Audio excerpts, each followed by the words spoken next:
Muy buenas tardes, saludos a todos. Este es el informe semanal del movimiento de la Rouge. Mi nombre es Denis Small y hoy es el lunes 28 de julio. Bueno, hay muchas formas de bombas nucleares, bombas atómicas. Conocemos las que hemos hablado del peligro de la situación de Ucrania, la situación del Oriente Medio, pero vamos a hablar un poco de economía y la bomba atómica, económica atómica, para empezar la discusión. Eh, Donald Trump está en Europa y acaban de anunciar un acuerdo arancelario con Europa, con la Unión Europea. Ahora, eso de acuerdo es un decir, porque lo que acaba de ocurrir es la imposición de cuestiones y medidas económicas que van a ser extraordinariamente destructivas para Europa. Es un sometimiento total por parte de Ursula von der Leyen y la Unión Europea, no tanto a Trump y a Estados Unidos, sino a Wall Street. Entre las cosas que se aceptaron, se acordaron, es un aumento de 300%. Se va a triplicar los aranceles sobre máquinas herramientas que Europa exporta a Estados Unidos. Yo no sé cómo le vamos a hacer en Estados Unidos, porque aquí ya no producimos casi máquinas herramientas, dependemos de Suiza y otros países. Eh, También hay aumentos siguen en aluminio, en acero. Acordaron compras de 350.000 millones de dólares al año de gas natural licuado. El precio del gas para Europa ahora es 3 veces mayor de lo que sería si pudieran seguir importando gas de, de Rusia, cosa que no se puede hacer porque además se acordó que no van a reconstruir el Nord Stream. También acordaron compras de armas muy significativas y entrega de armas a Ucrania y 600.000 millones de dólares al año de inversiones, entre comillas, de Europa en Estados Unidos. Ahora, esto no va a ser inversión, no estamos hablando de inversión productiva, estamos hablando de flujo de capital eh, para ayudar a cubrir la burbuja especulativa. Cuentas resumidas, es un desastre total para Europa. Michele Geraci, el economista italiano que además fue el arquitecto del acuerdo de Italia con China para la franja y la ruta, dijo que este acuerdo es un desastre total, que es simplemente un sometimiento total de Europa a estos dictados por parte de Wall Street a través de Trump. Ahora, en estos mismos días, hoy, mañana y pasado, el 28 al 30 de julio, hay negociaciones entre Estados Unidos y China en Estocolmo sobre el mismo asunto de los aranceles. Y la fecha límite ahí es el 12 de agosto. La amenaza de Trump es que si China no se doblega, pues le van a imponer aranceles muy altos. No me acuerdo del porcentaje exacto, creo que es 50%. Ahora, China no es la Unión Europea, no creo, no hay indicaciones de que ellos vayan a dar su brazo a torcer. Especialmente después del fracaso rotundo que ocurrió en la reunión cumbre entre la Unión Europea y los líderes chinos esta semana pasada, donde de nuevo Ursula von der Leyen estuvo ahí.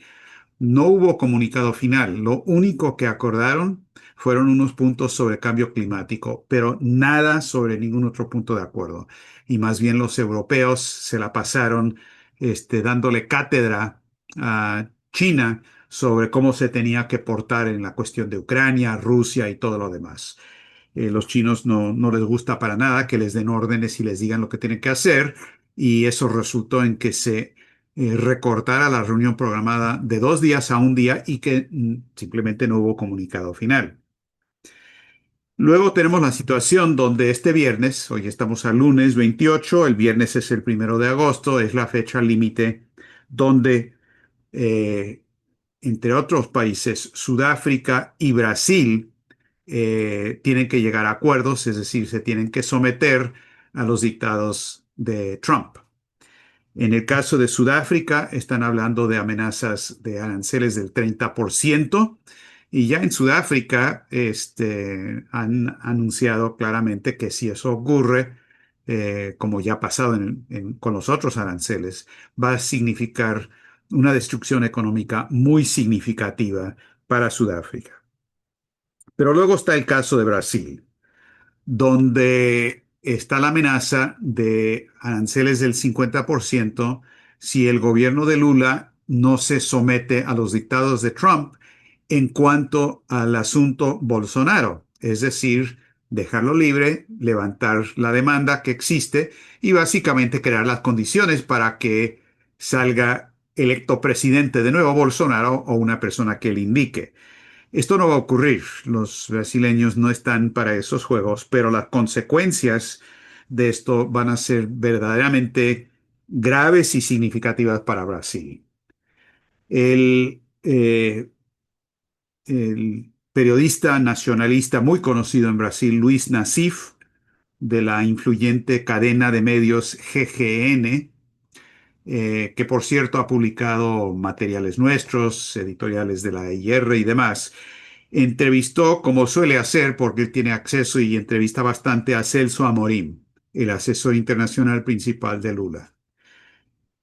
Nassif habló en un artículo suyo cómo las élites militares y estratégicas ahora en Brasil están estudiando cómo afectaría una ruptura en las relaciones entre Estados Unidos y Brasil a la capacidad de Brasil para defenderse, incluso si el gobierno de Trump acaba respaldando una acción militar por parte de Milei en contra de Brasil.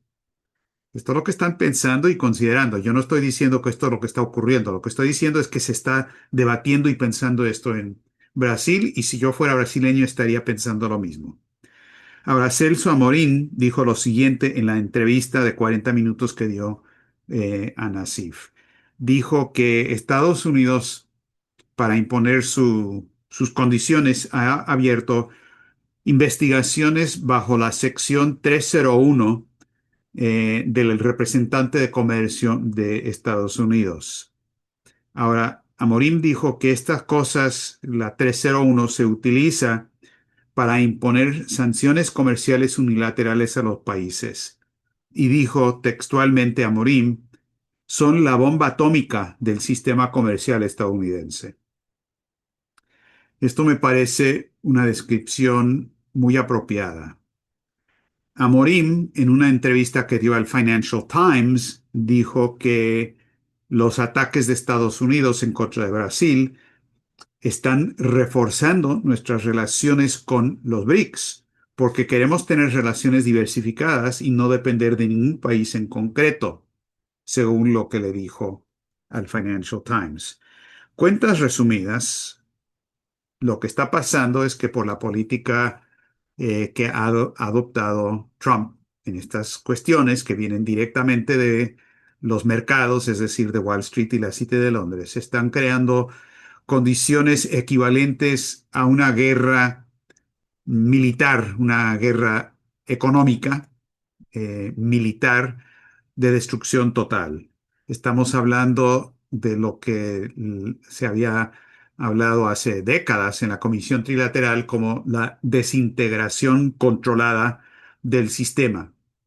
Y si ven lo que están haciendo en contra de los BRICS, en contra de Brasil, en contra de Sudáfrica, en contra de Europa, por un lado, el saqueo masivo que esto significa y la destrucción, y a la vez, si se compagina eso con la tremenda promoción de criptomonedas que Trump está haciendo y que Wall Street está haciendo, donde la voz cantante en criptomonedas está con BlackRock, esto no tiene nada que ver con individuos privados y el pequeño inversor. Ellos son víctimas de un juego grande, de los grandes intereses financieros que están estableciendo y han establecido criptomonedas como la nueva forma de rescatar la burbuja financiera.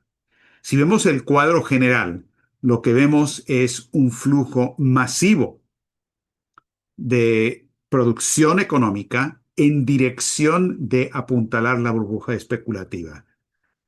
No lo vean en términos de un país o de otro país. Tiene las consecuencias en los países, pero lo que está produciendo esto es una decisión tomada, como lo hizo Schacht en Alemania, de imponer austeridad masiva para garantizar que haya tremendos flujos para apuntalar el dólar, el sistema del dólar, basado en Londres, por cierto, no en Nueva York, eh, y para mantener esta burbuja especulativa. Y es exactamente como dijo Celso Amorim, el equivalente de una bomba atómica. Y eso es lo que está pasando. Trump está amenazando con usar la bomba atómica arancelaria en contra de Brasil y en contra del BRICS, como lo ha dicho claramente en varias ocasiones. Ahora, ponen luego como el ejemplo sangriento de lo que pasa cuando la gente se opone a esto, lo que pasó con Irán. Para la gente que dice, no, no, no nos queremos someter, bueno, quieren que les demos el tratamiento a Irán. O lo que está pasando en Gaza, los horrores espeluznantes del genocidio en Gaza son producto lógico del desplome de este mismo sistema y funciona como la amenaza del tipo de guerras de despoblación que se van a imponer en general para mantener este sistema. Y por choqueante, por escalofriante que esto sea, no nos debe sorprender. Esto es exactamente lo que había pronosticado Lyndon LaRouche en 1971, cuando dijo que si este sistema seguía en la trayectoria actual, con la trayectoria de la expansión exponencial de los agregados financieros y con una política económica de desindustrialización de la economía física y de enfrentamiento geopolítico entre países, esto tarde o temprano iba a terminar en guerras de despoblación, en pandemias con enfermedades nuevas y viejas y con la imposición de gobiernos autoritarios al estilo de Pinochet para poder imponer estas condiciones. Y esto es lo que estamos viviendo. Entonces, esto no es una sorpresa, es escalofriante, es apabullante, pero no nos debe sorprender porque es la consecuencia lógica de exactamente lo que se había pronosticado anteriormente y por lo tanto las soluciones también están a la mano si es que abordamos lo que está detrás de toda esta catástrofe. Ahora, hablando de Gaza y de Irán, eh, en el caso de Irán, han habido discusiones esta semana pasada entre Irán, representantes de Irán, y los tres países europeos, la E3, es decir, Alemania, Francia y quienes llevan la batuta, el Reino Unido, Gran Bretaña, en todo esto, para ver si negociaban alguna solución a la cuestión del enriquecimiento de uranio. Lo importante aquí es lo que dijo Trump, porque él dijo un par de días antes de estas negociaciones, él dijo, bueno, sí, claro, produjimos una gran destrucción en la capacidad de enriquecimiento de uranio de los iraníes, pero estamos preparados para hacerlo de nuevo. Eso es cita textual. Vamos a hacerlo de nuevo si se atreven a enriquecer uranio. En el caso de Gaza, también ustedes vieron hace como 3 o 4 días que Estados Unidos e Israel se separaron, se distanciaron de las negociaciones. Declararon que jamás estaba actuando de una manera egoísta, que no estaba negociando de buena fe y que se acababan las negociaciones y tanto Witkoff como Trump dijeron que vamos a tener que encontrar otras maneras de liberar a los rehenes. Y si queda alguna duda, lo que Trump les recomendó ayer a Netanyahu es que él tiene que buscar opciones alternativas para el problema de los rehenes y que va a tener que actuar de una manera, cita textual, más despiadada aún de lo que ha hecho. Ahora, en cuanto al genocidio, la hambruna que está ocurriendo, un portavoz del Departamento de Estado hace 3 o 4 días, de apellido Pigot,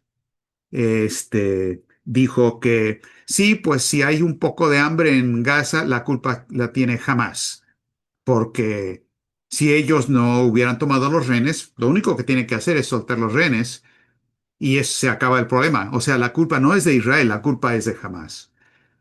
Eso es como que si se hubiera dicho después del, del del genocidio en contra de los judíos, que la culpa no la tenía Hitler, sino que la tenían los propios judíos porque no se habían suicidado colectivamente. Si hubieran hecho eso, pues entonces no se hubiera tenido que gastar tanto dinero en los campos de concentración y los hornos de gas. Eso es exactamente lo que está diciendo el Departamento de Estado. Ahora, sí es cierto, bueno, antes de eso, quiero nomás darles dos citas, para darles una idea. El senador Lindsey Graham, más derechista que cualquiera, un belicista total, dijo, bueno, después de que se colapsaron las negociaciones, dijo, verán un cambio de táctica, un esfuerzo militar total por parte de Israel para derribar Gaza, para derribar Gaza, como hicimos en Tokio y Berlín. Anteriormente, Lindsey Graham, el senador Lindsey Graham, había hablado de que, pues, quizás sea necesario hacer lo que hicimos en Hiroshima y Nagasaki. Y luego, dentro de Israel, Ben-Gvir, muy conocido con Smotrich como casi peor que Netanyahu, eso es bastante, dijo, la única forma de ganar la guerra y recuperar a los rehenes es detener por completo la ayuda humanitaria, ocupar toda la franja de Gaza y fomentar la migración voluntaria. Ahora, eso, eso de fomentar la migración voluntaria en base a la hambruna es un crimen de lesa humanidad, es genocidio, es lo que están haciendo. Ahora, si hemos visto en los últimos días que Israel ha tenido que hacer una concesión verbal, abriendo la posibilidad y están por segundo día dejando pasar un poquito de ayuda humanitaria, no mucho, no está cambiando la situación en lo fundamental, porque ha habido una presión internacional creciente realmente muy grande. Y esto es significativo, o sea, por horrible que es el genocidio, sí es cierto que se están alzando voces, incluso voces dentro de Israel, que simplemente no están aceptando lo que está ocurriendo. Hay manifestaciones de un grupo, a favor de la paz en Israel, de israelíes, jóvenes israelíes y, palestinos. Ambos lados han perdido hijos en la guerra. Algunos de sus representantes han estado en las reuniones de la Coalición Internacional por la Paz y han hablado ahí. Y acaban de tener una manifestación en Tel Aviv donde los judíos, los israelíes, portan pancartas enormes, grandes, con fotos no de sus hijos que han muerto, sino de los niños de Gaza que han muerto por inanición, por hambruna. Y esto están en las calles y está empezando a salir hasta en los diarios favorables a Netanyahu, ya encabezados sobre la hambruna, el genocidio y demás. Por ejemplo, en el Times of Israel. Entonces, esto es importante. Una actriz, se me olvida su nombre, deja ver si lo encuentro aquí, porque sí es importante. Es británica, es judía, se llama Miriam Margolies o Margolis. Parece que, sí, creo que es el nombre correcto. Creo que ella jugó un papel en Harry Potter y no sé qué. Es muy conocida, una actriz muy conocida. Lo que ella dijo es, Hitler ganó porque nos ha convertido a nosotros en Israel en lo mismo que fue Hitler. Ahora, eso es una declaración bastante dura, escalofriante, pero a mi parecer muy acertada. Pone el dedo en la llaga y es una llaga muy grande. Bueno, eso en cuanto a la situación de Gaza y la situación peligrosa en ese sentido. Ahora, quiero hablarles también de lo que está pasando en Estados Unidos y en Rusia relacionado a esta cuestión de las bombas atómicas, las militares y las económicas a la vez. Como ustedes saben, Tulsi Gabbard hace un par de semanas soltó información que es una bomba periodística total con la documentación de la manera en que la inteligencia británica en particular, con gente en el gobierno de Obama, simplemente inventaron todo el escándalo de Russiagate, de que Rusia había manipulado las elecciones porque querían que ganara Trump. Y la documentación que ella presentó es contundente. Estaban mintiendo a sabiendas desde Obama hasta abajo por el FBI, la CIA, Hillary Clinton, en base a los dossiers y la inteligencia falsificada de los británicos del dossier Steele. Y esto ha tenido un impacto bastante grande. Hasta el momento no hay más noticias de acciones concretas, de casos que se han abierto, pero sí es un hecho que el Departamento de Justicia de Estados Unidos, que es la gente que tiene que actuar sobre esto, si van a presentar una demanda o cargos criminales, ellos son los que tienen que actuar. Ellos acaban de abrir esta semana pasada lo que llaman un grupo de ataque. Es lo que el nombre que le dan al grupo que estudia e investiga antes de eh, presentar los cargos criminales. Habrá que ver qué es lo que pasa con eso. Ahora, lo que sí es cierto es que hay una comprensión muy sofisticada en Rusia de lo que está pasando y de lo que hay que hacer. Primero, hay declaraciones el 25 de julio de Nikolai Patrushev. Él es un asesor de Putin, pero para que entiendan el significado de lo que él dijo, tienen que saber quién es. No solamente es asesor de Putin, sino que él fue por 16 años, del 2008 hasta el 2024, el jefe del Consejo de Seguridad de la Federación Rusa, es decir, la persona encargada de seguridad nacional. Antes de eso había sido compañero de Putin en la KGB, o el FSB que reemplazó a la KGB, viene de San Petersburgo, como también viene Putin, es brazo derecho de Putin. Hay quienes dicen que es la segunda persona más poderosa en Rusia.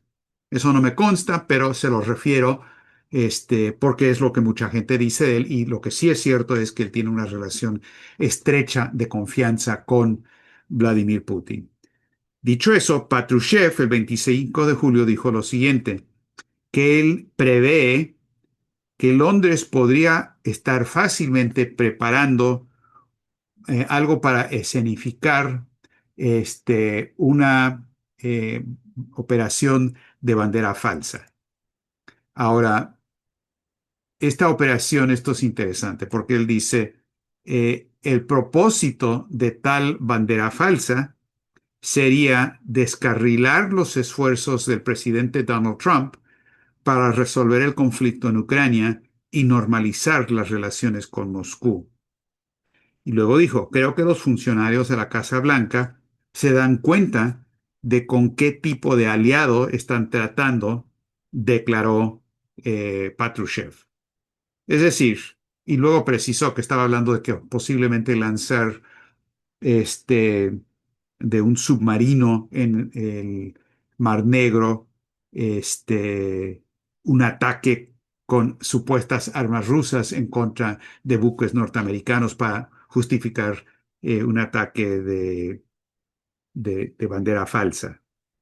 Eh, entonces, es interesante que desde ese nivel de Patrushev reconocen y están tratando de trabajar con el hecho de que Trump, a pesar de todo lo demás que les acabo de decir, es un factor fundamental del cuadro estratégico que los rusos todavía consideran que pueden tratar de trabajar con Trump sobre el tema de Ucrania, que él entiende eso.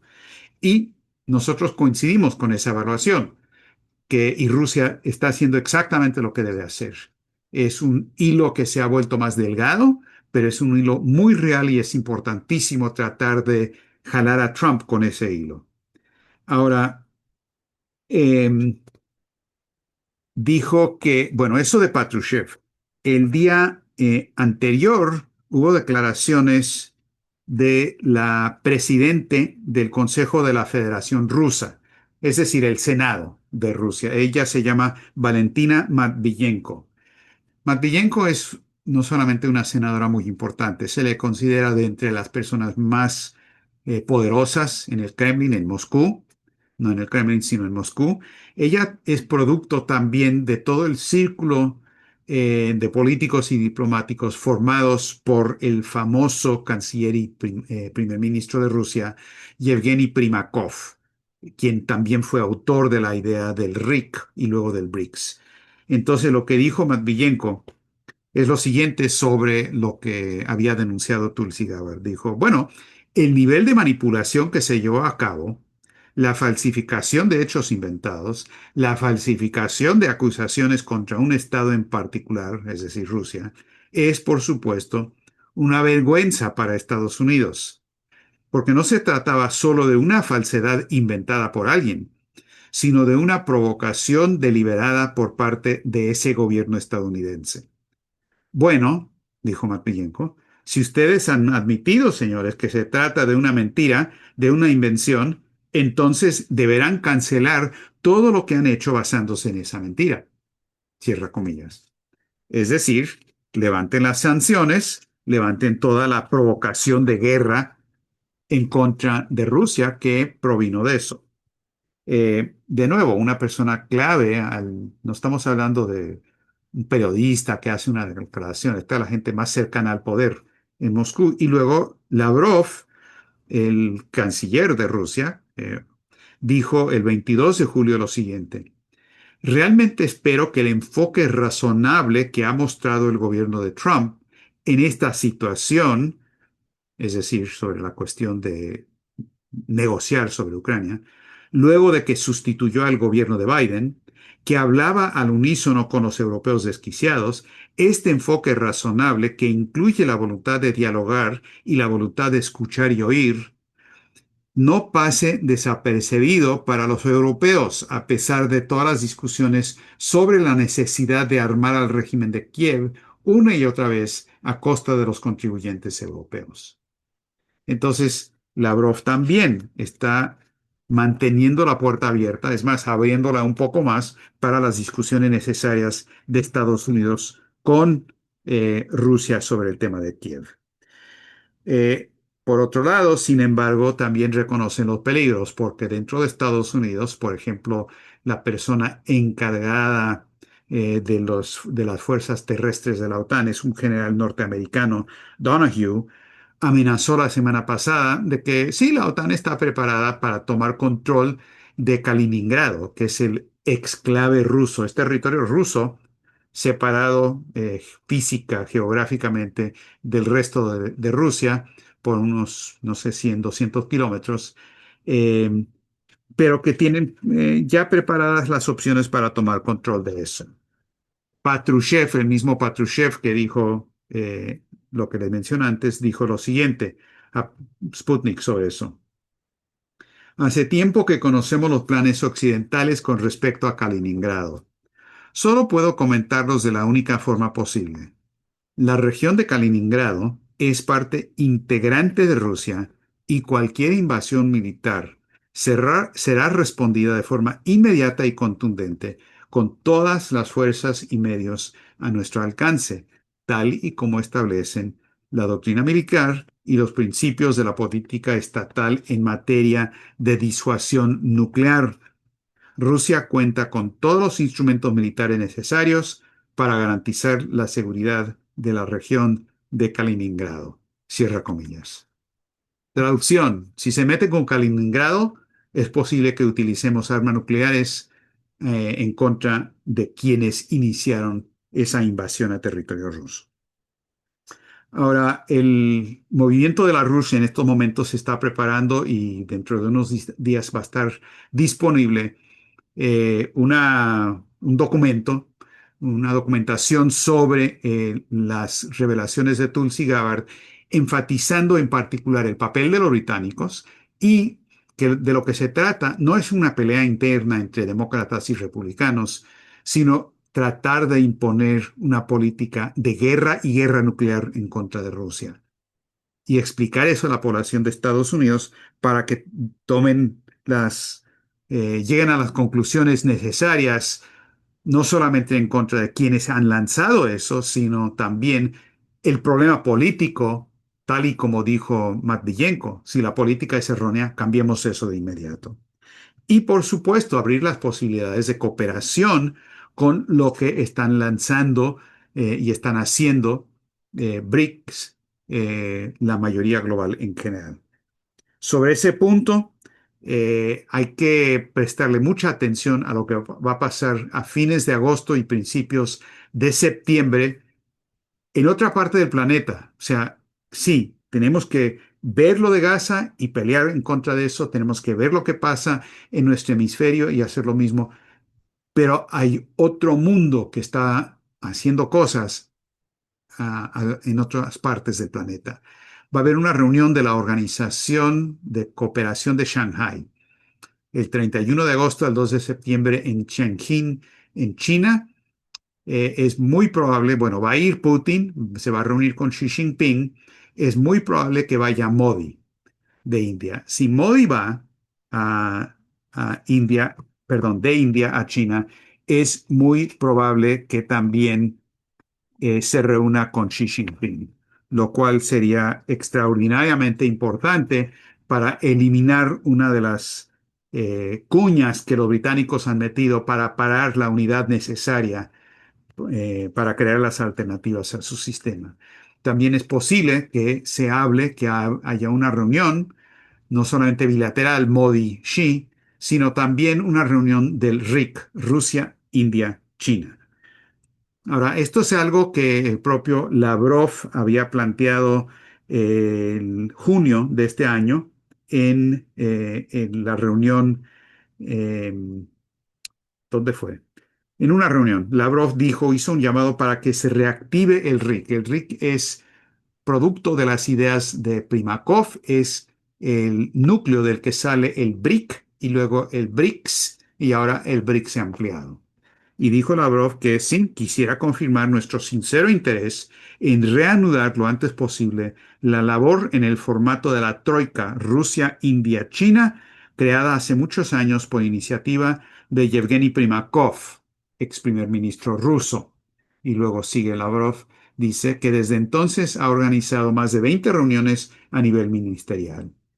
Dijo Lavrov, se ha aliviado la tensión significativamente entre China y la India tras los enfrentamientos fronterizos del 2020 y por lo tanto existen posibilidades de llevar a cabo tal reunión. Esto va a ser muy importante y es el contrapeso a la política de guerra atómica en lo económico y en lo militar procedente de Wall Street y Londres. Y es precisamente las fuerzas con las que en Occidente tenemos que aliarnos para que la especie entera sobreviva. El problema es exactamente lo que describió LaRouche en el 71 y la solución también.